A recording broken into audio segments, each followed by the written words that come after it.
Oke, baik. Assalamualaikum warahmatullahi wabarakatuh. Kami dari Program Studi Ilmu dan Teknologi Pangan, Fakultas Pertanian, Universitas Hasanuddin.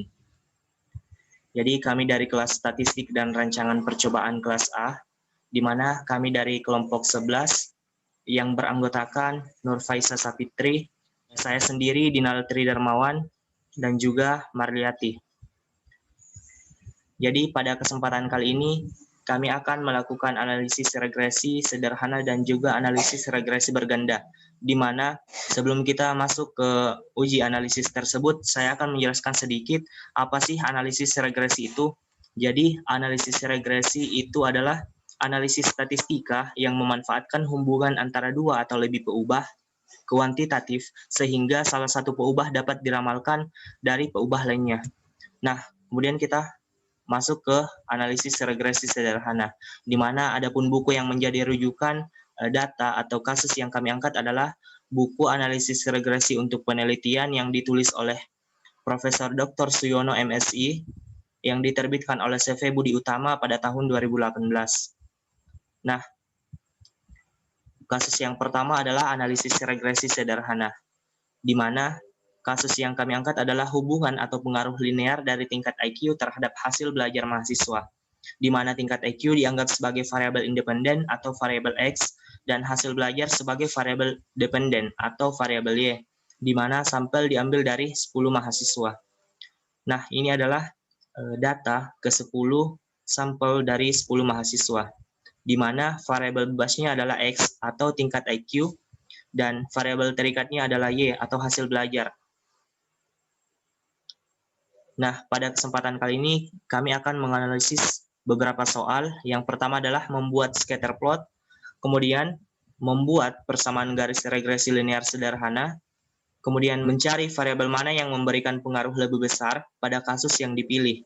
Kemudian yang keempat adalah mencari koefisien determinasinya. Kemudian yang terakhir adalah melakukan uji F. Yang pertama yaitu membuat scatter plot. Untuk membuat scatter plot dapat dilakukan di Microsoft Excel. Adapun langkah-langkahnya. Yang pertama yaitu input data pada Microsoft Excel. Yang kedua yaitu blok semua data pada variabel X dan Y. Yang ketiga yaitu klik menu Insert. Selanjutnya ke bagian charts atau grafik. Kemudian pilih chart scatter.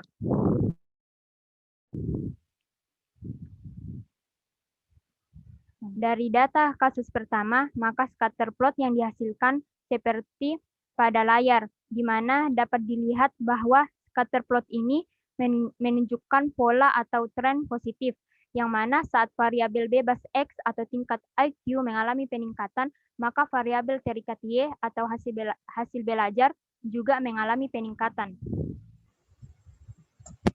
Oke, selanjutnya yang kedua adalah persamaan garis regresi linear sederhana, di mana kita mendapatkan model regresinya adalah YI sama dengan beta 0 ditambah beta 1 X1 ditambah dengan epsilon I, di mana I adalah nilai dari keseluruhan jumlah data yang kami angkat.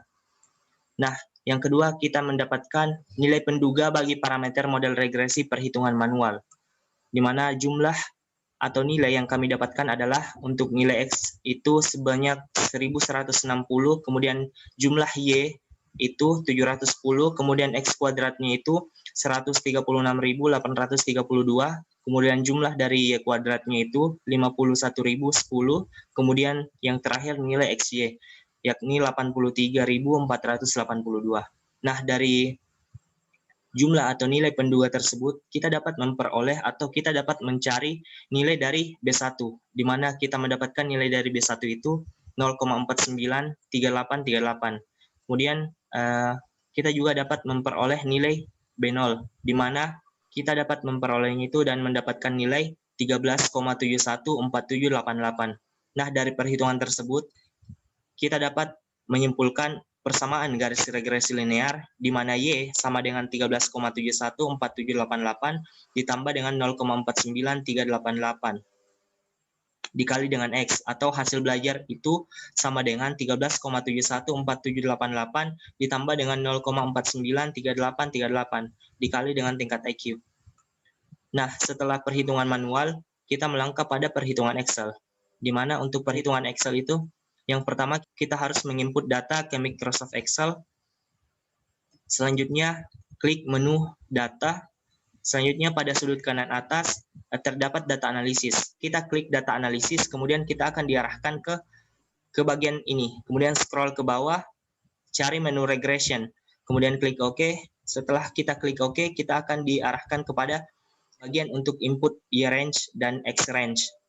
Nah, untuk X dan Y range ini yang kita input adalah sesuai dengan baris dan kolom awal dan data akhir.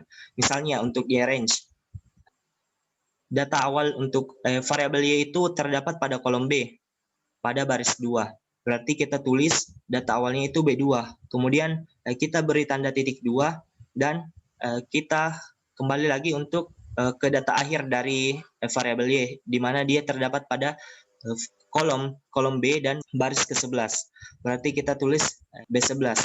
Begitupun dengan input X range. Nah, setelah itu kita klik OK dan mendapatkan output hasil perhitungan Excel. Nah, dari output Excel ini kita memperoleh data nilai B0 itu sama dengan hasil perhitungan manual tersebut, di mana kita mendapatkan nilai 13,714788. Kemudian kita juga mendapatkan nilai dari B1, di mana sama juga dengan hasil perhitungan manual yang telah kita lakukan, yakni 0,493838. Nah, selain itu kita juga mendapatkan hasil dari T hitung dan juga hasil determinasi atau R kuadrat. Selain itu juga kita mendapatkan nilai dari F hitung. Baik, selanjutnya adalah variabel yang memberikan pengaruh lebih besar pada kasus yang dipilih. Yang pertama itu uji hipotesis pada taraf nyata alfa sama dengan 0,05. Dari uji hipotesis ini, beta 1 sama dengan 0, tidak ada pengaruh IQ terhadap hasil belajar mahasiswa. Beta 1 tidak sama dengan 0, ada pengaruh IQ terhadap hasil belajar mahasiswa. Untuk mendapatkan nilai T hitung dan T tabel itu, kita memerlukan beberapa nilai seperti SSE yang hasilnya yaitu 45,9137. S kuadrat yang hasilnya 5,73921. SB1 yang hasilnya 0,0502599. Dan didapatkan nilai T hitungnya yaitu 9,82567 dan T tabelnya 2,751. Kesimpulannya yaitu karena T hitung sama dengan 9,825 lebih dari 2,751, maka tolak H0 artinya IQ berpengaruh pada hasil belajar mahasiswa untuk taraf uji alfa sama dengan 0,05. Nah, selanjutnya, apakah semakin besar IQ akan mengakibatkan semakin besar hasil belajar mahasiswa? Uji pada taraf nyata alfa sama dengan 0,05. Nah, dari uji hipotesis ini memiliki nilai T hitung yang sama tetapi nilai T tabel yang berbeda. Nilai T tabelnya yaitu 2,3060. Simpulannya, karena T hitung sama dengan 9,825 lebih dari 2,3060, maka tolak H0 artinya semakin besar IQ akan mengakibatkan semakin besar hasil belajar mahasiswa untuk taraf uji alfa sama dengan 0,05. Oke, selanjutnya untuk koefisien determinasi. Jadi untuk perhitungan manualnya ini, kita dapatkan koefisien determinasi atau R kuadratnya itu didapatkan dari pembagian antara jumlah kuadrat regresi dibagi dengan jumlah kuadrat total, sehingga didapatkan hasil dari koefisien determinasi atau R kuadratnya itu 0,923 atau setara dengan 92,3%. Nah, sama seperti hasil perhitungan Excel, didapatkan nilai R kuadratnya itu 0,923477113, yang dimana sama dengan hasil perhitungan manual. Nah, artinya 92,3% keragaman pada hasil belajar pada variabel Y dapat dijelaskan oleh keragaman pada tingkat IQ di variabel X. Selanjutnya, melakukan UJF, di mana UJF dapat dilihat pada perhitungan Excel, di mana pada perhitungan Excel didapatkan nilai F hitungnya dan nilai signifikasinya, di mana hipotesis pertama, beta 1 sama dengan 0, artinya tidak ada pengaruh IQ terhadap hasil belajar mahasiswa. Hipotesis yang kedua, yaitu beta 1 tidak sama dengan 0, artinya ada pengaruh IQ terhadap hasil belajar mahasiswa. Dari hasil perhitungan tersebut, dapat diketahui bahwa nilai F hitung adalah 96,543 dengan taraf signifikan 9,67 dikali 10 pangkat minus 6. Nilai signifikan ini lebih kecil dari 0,05, yang berarti H0 ditolak atau hipotesis pertama ditolak. Hal ini mengandung arti bahwa variabel bebas atau tingkat IQ berpengaruh signifikan terhadap variabel terikat atau hasil belajar mahasiswa untuk taraf signifikan 5% atau 0,05. Oke, itulah tadi hasil analisis regresi sederhana. Kemudian kita lanjut ke analisis regresi berganda, di mana adapun yang menjadi rujukan pada kasus atau data yang kami angkat adalah buku Statistika untuk Penelitian yang ditulis oleh V. Wiratna Sujarweni dan Poli N. Rayanto yang diterbitkan oleh Geraha Ilmu tahun 2012.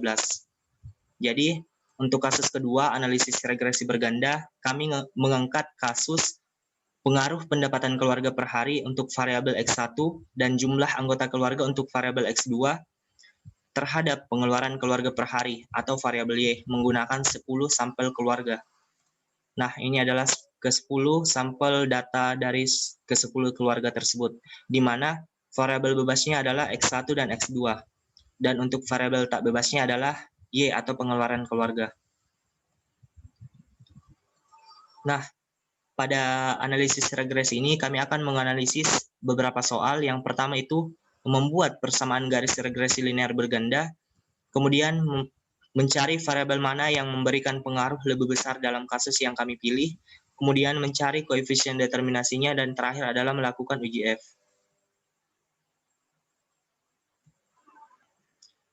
Oke, yang pertama adalah persamaan garis linear berganda, di mana kita mendapatkan model regresinya, yaitu YI sama dengan alfa ditambah B1X1 ditambah B2X2. Kemudian untuk perhitungan manual, di mana kita mendapatkan tabel hasil perhitungannya seperti di bawah ini, di mana total untuk X1-nya itu 600, kemudian X2-nya 40, untuk total Y 170, untuk X1 kuadratnya itu 40.600, kemudian X2 kuadratnya 182, untuk total Y kuadratnya itu 3.162, kemudian total dari X1 X2-nya 2.670,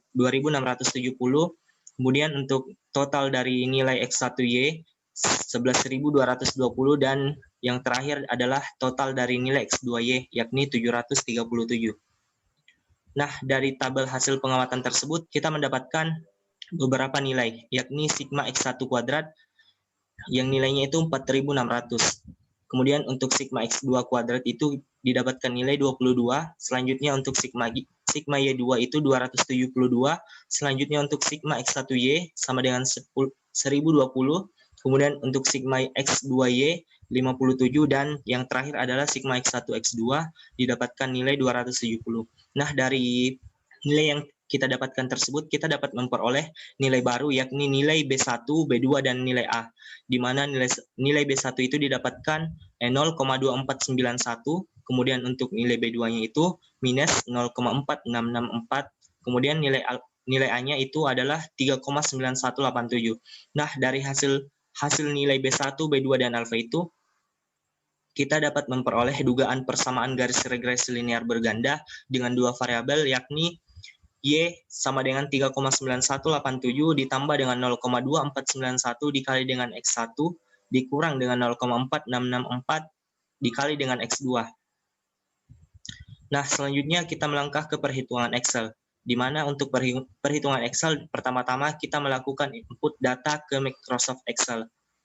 Selanjutnya, klik menu data. Selanjutnya, pada sudut kanan atas, terdapat data analisis. Kita klik data analisis, kemudian kita akan diarahkan ke bagian ini, scroll ke bawah, kemudian cari menu regression.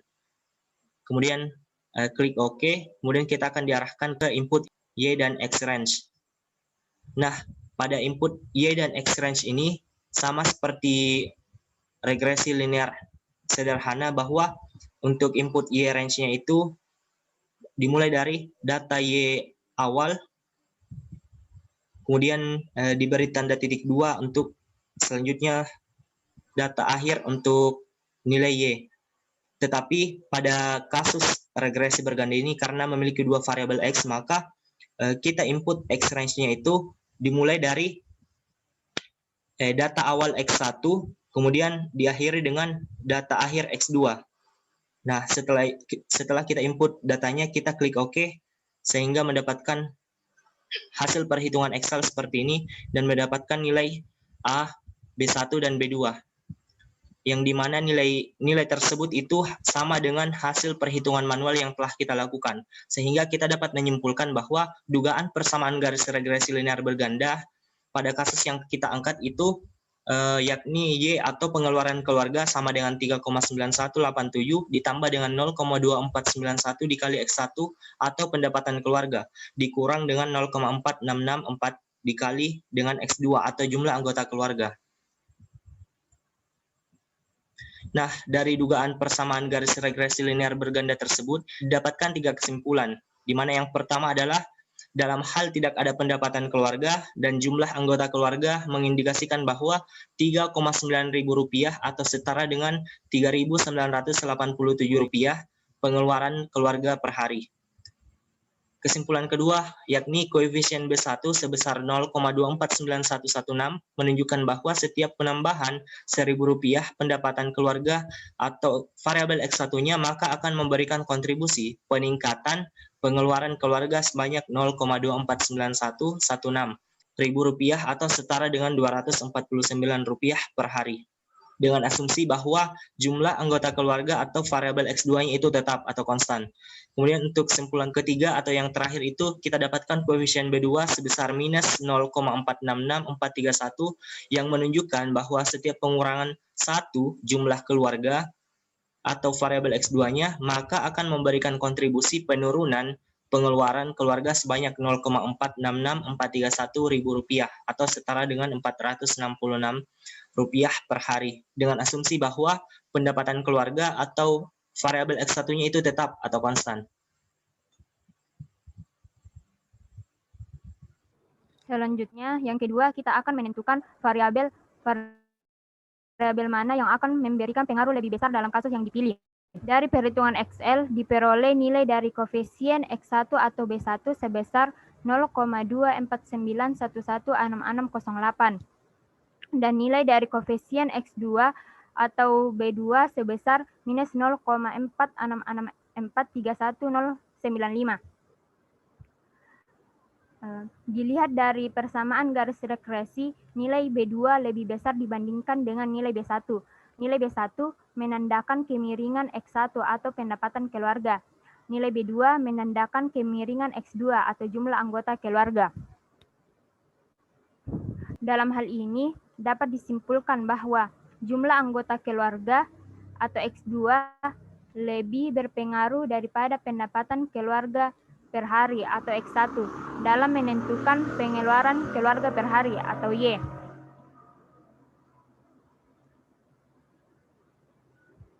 Selanjutnya, yang ketiga, menentukan koefisien determinasinya.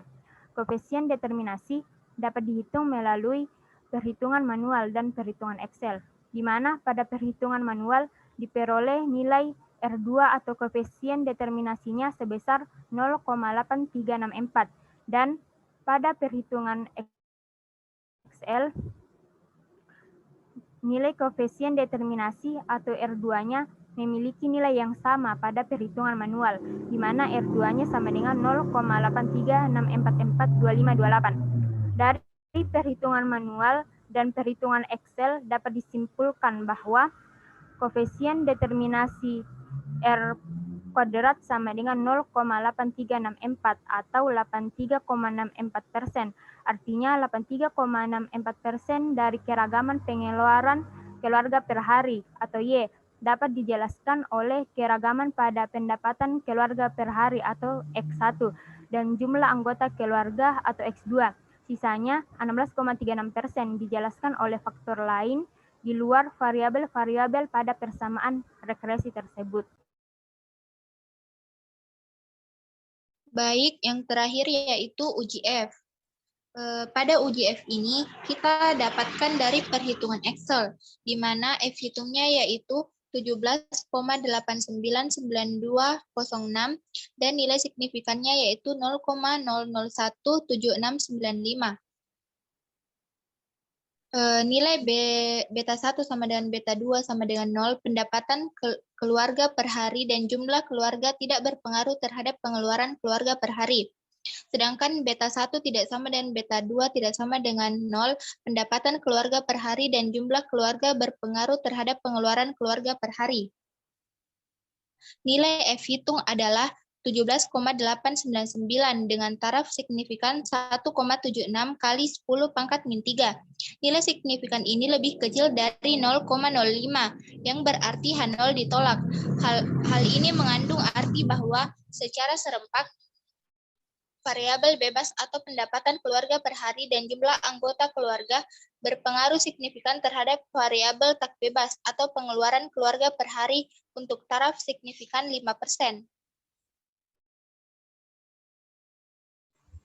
Oke, baik. Itulah tadi hasil analisis dari kelompok kami. Lebih kurangnya mohon dimaafkan. Assalamualaikum warahmatullahi wabarakatuh.